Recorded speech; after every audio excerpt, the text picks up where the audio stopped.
Hello guys, आजकल market में आंवले बहुत आ रहे हैं और आंवले सेहत का खजाना है। जैसा कि कहा जाता है कि अंग्रेजी की एक कहावत है कि एक सेब रोज इस्तेमाल करिए और डॉक्टर से दूर रहिए। तो उनके यहाँ आंवला नहीं होता था, इसलिए उन्होंने ये मिसाल कही। वरना अगर वो भारतीय होते तो वो ये कहते कि एक आंवला रोज खाइए और डॉक्टर से दूर रहिए।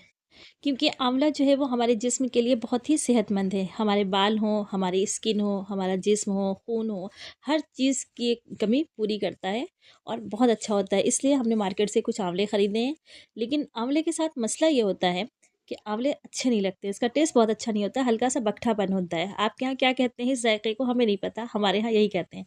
ना वो खट्टा होता है, ना वो मीठा होता है, ना वो नमकीन होता है। अजीब सा एक कसीलापन होता है, तो इसलिए बच्चे उसको पसंद नहीं करते हैं। तो हमने सोचा है कि आज हम उसको कुछ इस तरह से बनाते हैं कि बच्चों को अच्छा लगे।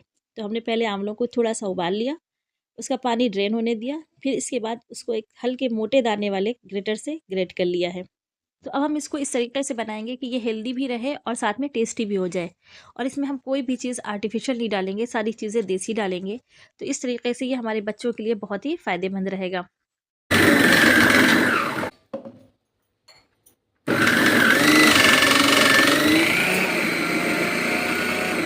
तो हमने इसको यहाँ पे ग्रेट कर लिया है। अगर आप चाहें तो इसे महीन टुकड़ों में भी कर सकते हैं या इसे मैश भी कर सकते हैं। जिस भी तरीके से चाहे आप इसे बना सकते हैं।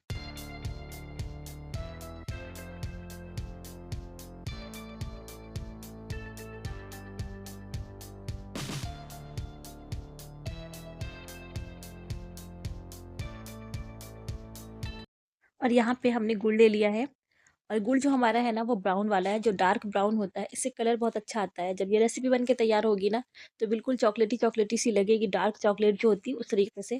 तो देखने में भी अच्छी लगेगी और खाने में तो टेस्टी होगी ही। तो ख़ैर हमने इसको पैन में डाल दिया, इसको थोड़ा-सा हम भून लेंगे, उलट-पुलट लेंगे। फिर इसमें हम गुड़ डालेंगे, इसको चलाने के बाद चलाएँगे इसलिए ताकि इसमें थोड़ा-सा टेस्ट आ जाए और इसका पानी भी जल जाए। क्योंकि अभी जब हम गुड़ डालेंगे ना तो ये भी अपना पानी छोड़ेगा और गुड़ की जो मिकदार है वो बराबर ही है। दोनों की मात्रा बिल्कुल बराबर रहेगी, जितने आंवले हैं उतने ही गुड़ है। हाँ, अगर आप ज़्यादा मीठा खाना चाह रहे हैं तो आप ज़्यादा डाल सकते हैं या अगर आप कम खाते हैं तो थोड़ा कम भी कर सकते हैं। और गुड़ खुद भी एक हेल्दी चीज़ होती है, ये नुकसान नहीं करती है।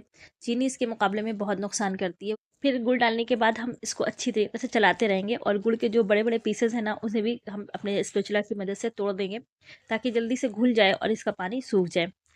और इसको बराबर चलाते रहेंगे ताकि नीचे चिपकने ना पाए, क्योंकि अगर गुड़ चिपक गया और जल गया ना, तो इसका सारा जायका बिल्कुल बर्बाद हो जाएगा, बहुत ही कड़वा-कड़वा सा आएगा, अच्छा नहीं लगेगा।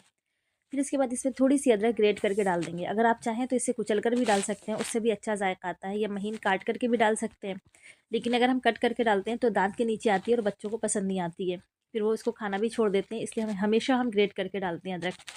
आप भी डालिए, इससे इसका फ्लेवर बहुत अच्छा आता है। क्योंकि अदरक भी सर्दियों का एक नायाब तोहफ़ा है, जिस तरीके से आँवला है, गुड़ है, मूँगफली है, इसीलिए हमने मूँगफली पर भी एक वीडियो डाला है चिक्की बना कर के, आप वो ज़रूर देखिएगा, अगर आपने नहीं देखा है, और फुल वॉच करिएगा और आप देखेंगे कि वो भी बहुत फ़ायदे की चीज़ है, जो बच्चों को पसंद भी आती है।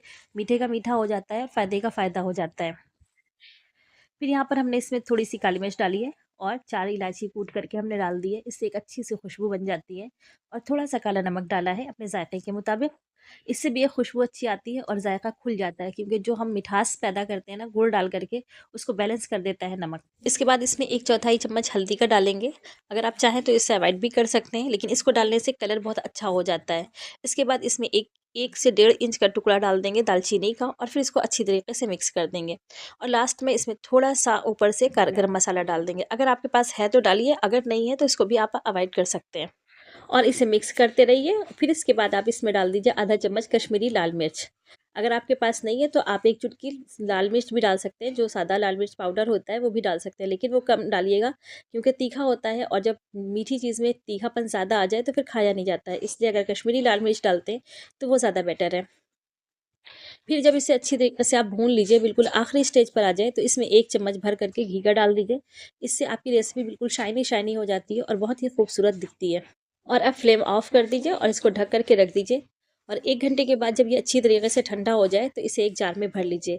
अगर आप गरम-गरम रखेंगे ना तो फिर ये ख़राब हो जाएगा। अगर आपने इसको बिल्कुल ठंडा कर दिया और फिर जार में रखते हैं जो एयर टाइट है, तो ये 2 से 3 महीने रखकर आप आराम से खा सकते हैं, चाहे बाहर रखिए या फ्रिज में रखिए, कोई फ़र्क नहीं पड़ेगा। लेकिन अगर आप इसको गरम रख देंगे तो ये ख़राब हो जाएगा, इस बात का ख़ास ध्यान रखिएगा। और जब आप इसे बना रहे हैं तो इसे स्टील की कढ़ाई में या फिर नॉन स्टिक पैन में बनाइएगा। इसे एल्युमिनियम की या आयरन की कढ़ाई में मत बनाइएगा। तो ये थी मेरी आज की रेसिपी। आपको कैसी लगी? अगर अच्छी लगी है तो प्लीज़ लाइक करें और अगर चैनल पर नए हैं तो सब्सक्राइब ज़रूर कर दें। Thank you.